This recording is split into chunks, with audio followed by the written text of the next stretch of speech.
O Senhor esteja com vocês. Ele está no meio de nós. Proclamação do Evangelho de Jesus Cristo, segundo João. Glória a vós, Senhor. Naquele tempo, quando a multidão viu que Jesus não estava ali, nem os seus discípulos, subiram às barcas e foram à procura de Jesus em Cafarnaum. Quando o encontraram no outro lado do mar, perguntaram-lhe: Mestre, quando chegaste aqui? Jesus respondeu: em verdade, eu vos digo, estais me procurando não porque vistes os sinais, mas porque comestes pão e ficastes saciados.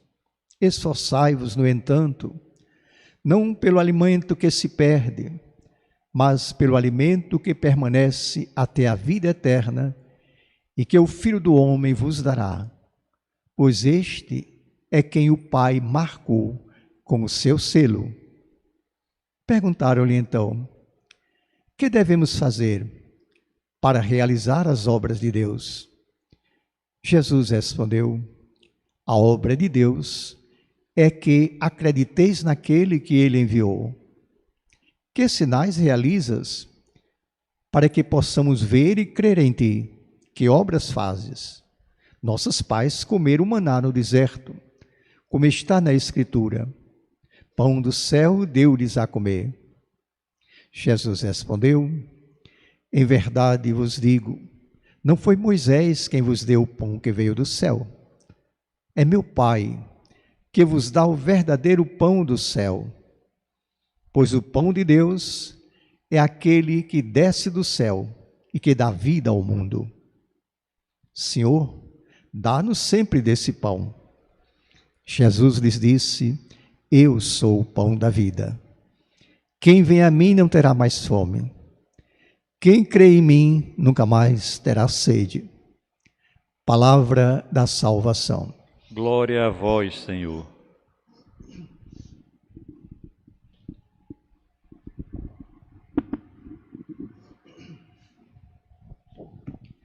Minhas irmãs, meus irmãos, este evangelho que nós acabamos de escutar é o segundo capítulo de uma bela história de amor que teve início domingo passado, que vai se prolongar em outros domingos ao longo do ano.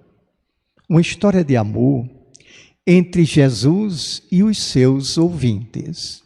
Tudo começou quando, um certo dia, ele se viu diante da multidão e, diz o Evangelho, teve compaixão. Teve compaixão porque pareciam ovelhas sem pastor. Então, ele mesmo assumiu o papel de pastor, pronto a devolver-lhes o ânimo e a confiança. Todo o rebanho ficou satisfeito e exclamou, entusiasmado: esse sim fala como quem tem autoridade, e não como os nossos fariseus e doutores da lei. No entanto, Jesus não era pastor de almas, ele era pastor de pessoas. E pessoas são constituídas de uma unidade indivisível, de corpo e alma, de matéria e espírito. No momento em que a fome da matéria se encontrou com a fome do espírito, houve um conflito. Só uma das duas tinha que prevalecer. E quem foi que prevaleceu? A primeira, a fome da matéria, porque Jesus suspendeu sua pregação e tratou de alimentar a multidão dos seus ouvintes. Como é possível que a matéria avance à frente do espírito? É possível e é fácil de compreender. É que o corpo é a habitação da alma. Vocês não sabiam escreve São Paulo, que vocês são morada de Deus e que o Espírito de Deus habita em seus corpos.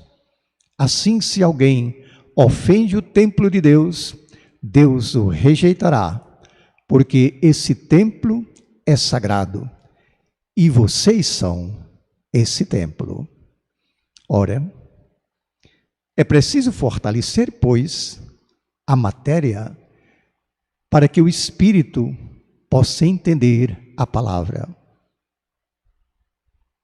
Nós não temos o direito, por exemplo, de fazer calar uma criança que chora de fome, dizendo que Deus é o seu pai e que a ama. Não podemos querer que entre na fila da comunhão a multidão dos que foram para a fila dos ossos do açougue, pressionados pela mesma fome. Por isso Jesus parou de falar e tratou de distribuir o pão. Ele mesmo já provara um dia essa fome, e com a fome, o desejo irresistível de comer alguma coisa. Então ele foi tentado a usar do seu poder extraordinário. Vamos, Jesus de Nazaré, disse-lhe o tentador, transforma essas pedras em pães, mostra teu poder, mata tua fome. A resposta foi categórica e imediata. Não só de pão vive o homem, mas de toda palavra que sai da boca de Deus. Só que ali, Jesus estava lidando com a sua própria fome. Agora não. Agora é a fome do povo. Ele não usou do mesmo argumento, nem disse como muitos pregadores diriam hoje em dia, a minha missão é cuidar do bem das almas. Quanto às necessidades do corpo, recorram às autoridades constituídas com essa função. Não. Ao parar de pregar e distribuir o pão, Jesus aponta para outra face da realidade. Não só da palavra vive o homem, mas de todo o pão que sai da bondade de Deus. Dessa forma, o pão da matéria e o pão do Espírito se juntam no único pão, que é o pão da vida. Onde é então que nós vamos encontrar esse pão da vida? Aí começa o segundo capítulo dessa bela história de amor. O capítulo que trata do conflito. Todas as nossas histórias de amor acabam conhecendo também o conflito. E nesse caso do Evangelho, ele acontece entre Jesus, que acaba de dar uma demonstração do seu poder, e o povo que o procurara, ansioso, precisando de uma palavra para reanimar a sua vida. Só que o pão fácil do milagre cegou-lhe os olhos, e os seus ouvidos não mais escutavam Jesus continuar falando para dizer que era longo e árduo o caminho a percorrer, que era alto o preço a pagar para se alcançar o pão da vida. Se naquele momento ele tivesse pedido dinheiro, eles não vacilariam em tirar o último centavo do seu bolso. Se tivesse mandado que todos caíssem de joelhos e pedissem perdão pelos seus pecados, seria obedecido na mesma hora. Ou se ele prometesse mais pão, desde que retornasse na semana seguinte, eles voltariam numa multidão 3 vezes maior. Mas ele não faz nada disso. Ele pede outra coisa. Pede fé absoluta, fé incondicional, fé em troca de nada. Esforçai-vos não tanto por esse pão que perece, mas pelo pão que dura para a vida eterna. Então, Senhor, dá-nos desse pão, disse o povo. Esse pão sou eu. Eu sou o pão da vida. Quem vem a mim não terá mais fome. Quem crê em mim nunca mais terá sede. Nós não devemos imaginar que Jesus exige que nós acreditemos em sua palavra sem esperar nenhuma recompensa, nenhum tipo de vantagens ou benefícios pessoais. Assim, ele estaria agindo contra uma inclinação da nossa própria natureza humana. Não. Ele mesmo tinha dito uma vez: eu vim trazer vida para todos e vida em plenitude. É isso que nós queremos, a vida plena. Mas se naquele momento ele atendesse às expectativas do povo, teria que agir como muitos falsos profetas acostumados a explorar a boa fé dos seus ouvintes, prometer milagres todos os dias, milagres reais ou fictícios, verdadeiros ou encenados, mas milagres, porque sem milagres não há chamadas, sem chamadas não há público, sem público não há interesse, porque não haverá lucro. Mas quando ele diz, eu sou o pão da vida, ele está apontando em outra direção. Se vocês acreditarem em mim, eu vou conduzir vocês por um novo caminho. E aí vocês encontrarão o pão da verdade, o pão da justiça, o pão da fraternidade. E com esses três poderes, vocês mesmos aprenderão a multiplicar pães, porque o pão da verdade libertará vocês do egoísmo. O pão da justiça igualará vocês nos mesmos direitos, e o pão da fraternidade produzirá a justa partilha necessária para que haja pão em todas as mesas. Esse é que é o pão da vida, o pão do milagre operado pelo amor. Desde esse dia até hoje, toda essa multidão dos que aderiram à palavra de Jesus se divide em dois grupos. Uma parte se entrega de corpo e alma a todas as atividades terrenas visando o bem material, a posse, o lucro, o dinheiro e assim por diante. Outra parte busca, antes de tudo, o bem do espírito, o alívio de seus conflitos interiores, o repouso para sua alma, a força para superar suas tribulações. Mas separa esses dois campos existenciais.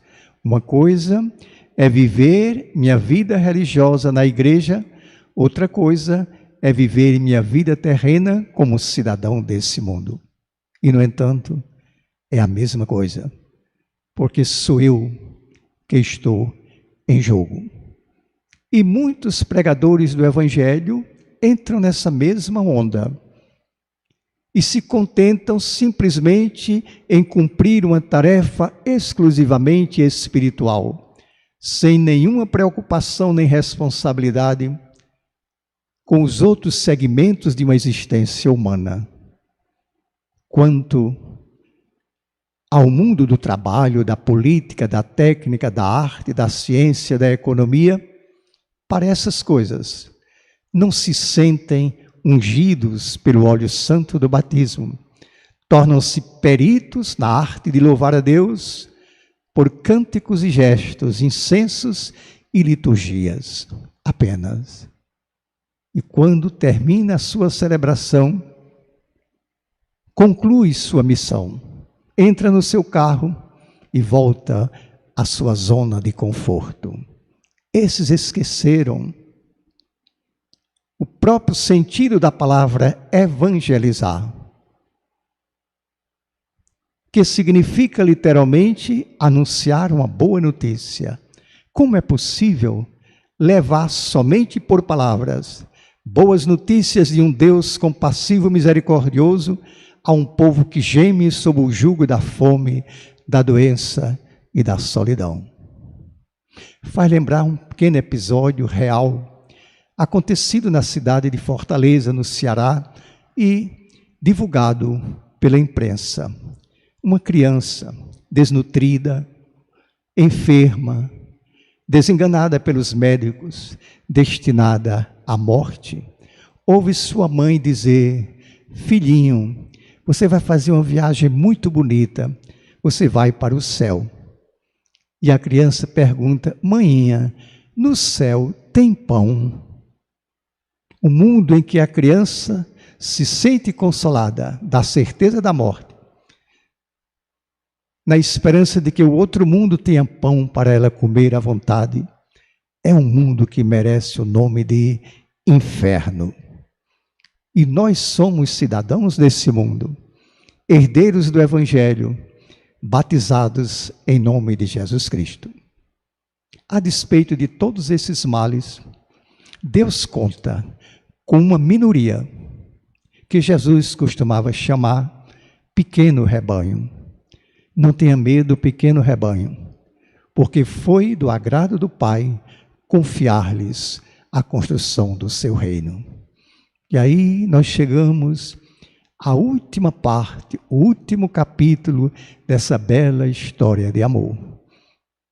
O mais decisivo, o mais delicado, o mais desafiador, a hora do sim ou não, a hora do tudo ou nada, a hora em que não há mais meio termo, meias palavras, mais ou menos. Sim, sim, diz Jesus, não, não. Alguns capítulos depois desse evangelho, está dito que, a partir desse momento, muitos dos seus discípulos o deixaram, já não seguiam seus passos pelo caminho. E aos 12 que ficaram, Jesus não faz nenhuma concessão. Essa era a hora do sim, sim, não, não. Se vocês quiserem, pode ir embora também. Minhas irmãs e meus irmãos, no meio de todos esses conflitos, essa continua sendo uma história de amor entre nós e Deus. Essa é uma história de amor porque ela encerra tudo aquilo que faz parte do itinerário de nossa vida humana. A carência do bem material, a carência do bem espiritual, a admiração, o encantamento e também a dúvida, o medo, os conflitos, as desilusões. Tudo isso contribui para o crescimento e o amadurecimento de cada pessoa na arte de amar, na sua vida vivida para o amor. Desde que se mantenha sempre viva a confiança que leva à luta e à perseverança. A confiança, ou melhor, a relação de Jesus com aquele povo foi rompida no momento em que eles não mais confiaram, sem reservas, na palavra de Jesus. É muito duro o que ele está dizendo. Como é que a gente pode entender? Vamos embora. Pois bem, nós somos e seremos sempre participantes dessa história. Ou nós, e essa história se reproduz ainda hoje muitas vezes, ou nós continuamos no meio da multidão anonimamente, ou nós entramos para o grupo menor dos 12 discípulos, conscientemente, pelo sim ou pelo não. Qualquer que seja a nossa escolha, que esteja sempre ecoando em nossa consciência a palavra de São Pedro: Senhor, a quem nós iremos? Só Tu tens palavra de vida eterna. Amém. A minha alegria de poder, todos os domingos, celebrar essa Eucaristia com vocês, me leva a lhe fazer um pedido, para você curtir esse vídeo e inscrever-se na TV MTC, Você está contribuindo para a formação da classe trabalhadora, está contribuindo também para ampliar a consciência de que nós devemos comunicar nossos valores, nossas convicções, nossos sonhos, e isso tudo através dessa fabulosa tecnologia. Curta esse vídeo e inscreva-se na TV MTC. Muito obrigado.